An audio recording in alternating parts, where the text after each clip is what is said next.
sir? I'm good. How you doing this morning? Blessings, man. I can't complain. I'm. We'll start off with welcoming you on Sports Talk with us, and get it all started with Quinton. How did you get involved with football as a kid? Wow. Now we're gonna go way back. We're Way, gonna go way back to the back. Wayback Machine. I started playing football when I was 7 years old, and I played. My brother played. My oldest brother played. My dad played when he was in school. We were just a football family. My cousin played. Um, so I got involved with a team called the Willow Creek Raiders, and I was running back, quarterback, punter, kicker, safety, Jeez. and then went Talk from about a there Swiss to Army knife. middle school. Yeah, went to middle school and went to just receiver and safety, and receiver and corner, and then went to high school, went to receiver and kicker, and then went on to college as a kicker, and then on to the NFL as a receiver. Uh, so that's kind of how I got involved, and it's just been a lifelong journey of being involved in football, whether coaching, scouting, um, just being around the game. So I've been around the game going on 46 years now. So been a Ki- while. Killing it, man. Besides your family, who were some of your role models that you had growing up? Like in the football. You know, we lived down the street from a golf course, and I could walk to this 9-hole golf course. And being here in Houston, you walk this golf course. Right down the street from the golf course was the Houston Oilers facility. And so I would go over there and hit my golf balls when I was, 8, 9, 10 years old when I started playing golf. And I would see some of the Oilers that would play over there, practice or hit balls on the driving range. They would go over there to escape practice, and nobody bothered them because it was a little spot.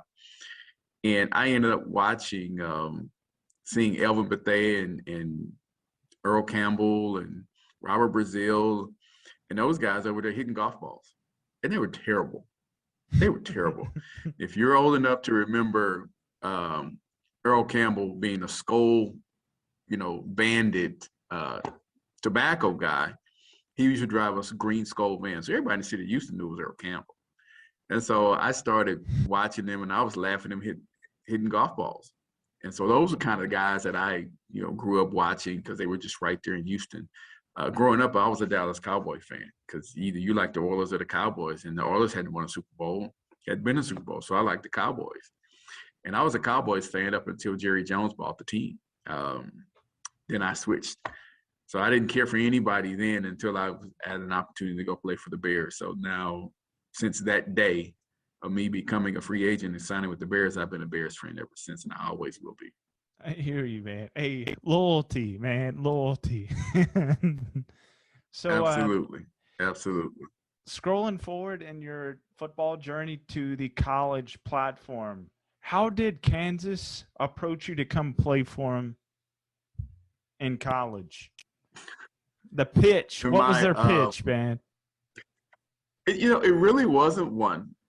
It wasn't their pitch. It was the year that I came out of high school. We were the number 2 team in the nation. We had just won a state championship here in Texas, and we had 27 guys that got an opportunity to play college football. We got 7 Division I players, number 1 linebacker in the nation, number 2 running back in the state of Texas. We all on the same football team. We had one day where we had 12 coaches that were in the top 25 in our office talking to 12 different players. So that's just how good we were. And at that particular time in 1986, the Southwest Conference had a lot of schools that were on probation or going on probation. And none of them threw the football. And I played receiver, and I didn't want to go to a team that didn't throw the football except on third down. So I took recruiting trips to Texas with Fred Akers and A&M with Jackie Sherrill, and I'm just like, no, I'm not going there. And then two of my high school coaches went to school with a guy who coached University of Kansas named Robert Ford. He's receivers coach. He came down and saw me on a Monday. I'm sorry, on a Tuesday, and said, "Hey, we'd like to bring you up this weekend, last weekend before signing day. See what you think." I said, "Okay." So I went up there. It wasn't very cold. It was 40 degrees in February. I'm like, "Oh, I can do this." And I love the campus. And I said, "Okay, I'm coming here." And I said that to myself. And then I got home. I talked with my mom and dad. My mom said, "Nope, too far, can't go." And my dad said, "If that's where he wants to go, he can go." So I called the coach at Kansas and the next day and told him I was going to come to Kansas. And that's how I got there. It was, they were running the run and shoot at that time. Mike Godfrey was there. He had just taken the job, left to take the job at Pitt. And so I walked into a team that was going to play the run and shoot, and, we're going to throw the ball around. So that was, the weather wasn't so cold, and getting an opportunity to play in their offense that threw the ball a lot. That was how I ended up getting the University of Kansas. I hear you, man. So scrolling a little bit forward, that college atmosphere, what was your favorite moment or best moment that you had at Kansas? It was two of them. I should say it was three. My first one was I was ruled a Prop 48, so I couldn't play my first season. I took the ACT test on the wrong day.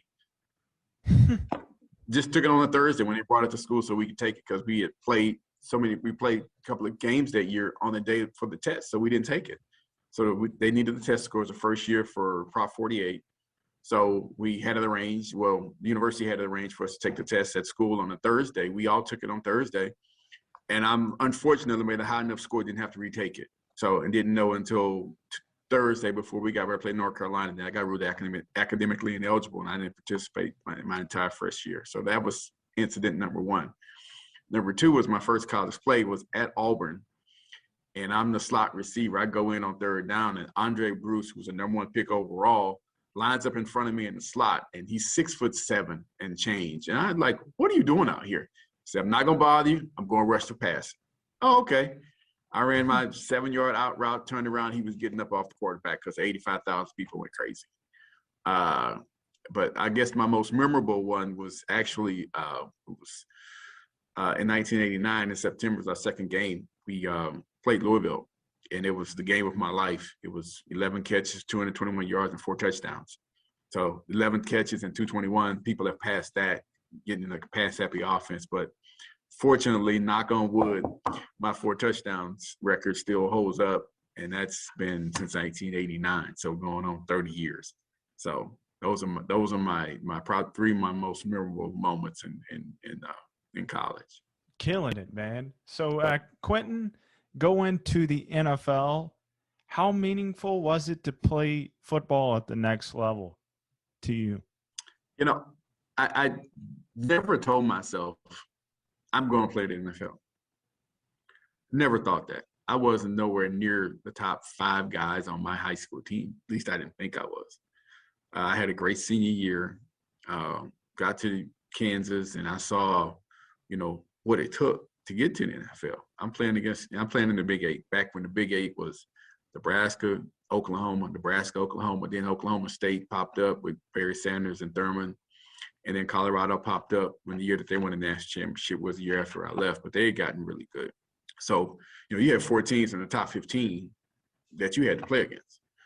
And I knew what receivers looked like in the NFL, and I was, 5'9" and some change, being measured by them. Not a big guy, but I could catch and I could work the middle of the field.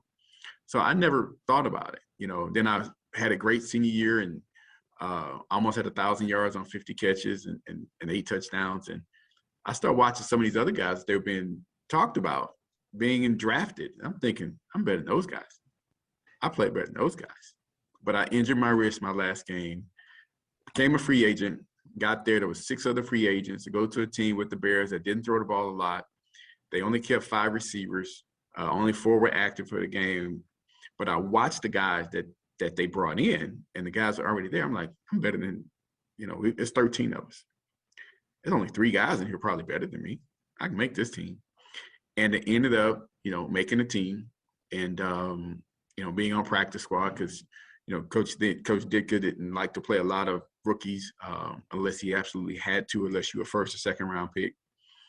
Because he had a veteran squad. I mean, he had, he won the Super Bowl. He had the same 5 offensive linemen start 7 consecutive years. So he didn't make a lot of changes. So I thought going into year 2, it was going to be my year to really make the team. But unfortunately, I got injured.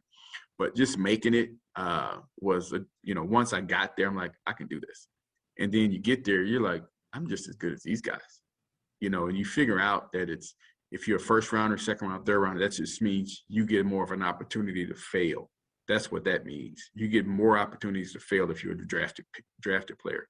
Free agent guy, you don't get an opportunity to make a mistake or to fail because they figure that you're replaceable anyway because you're a free agent for a reason. So when you finally get there, you want to make the team. And then all of a sudden you look up and then you got all your friends and family and they're all cheering for you to make the team. And because they've been with you since, you're 7, 8, 10 years old.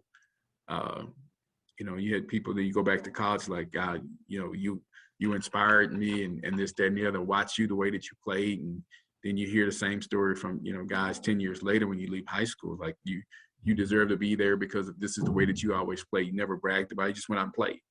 And so it was good to hear kind words from people that watched you, that followed you. And, more importantly, you didn't even know those people were following you. You didn't know that you had an impact on those people. So it was really fun. And I'm still friends with a lot of those guys that I played with. This concludes our episode today, folks. We greatly appreciate the support. And if you're not a subscriber yet, hit the subscribe button and the notification bell to get all our up-to-date content. And if you like this video, hit the like button. We greatly appreciate it. We welcome you back next time.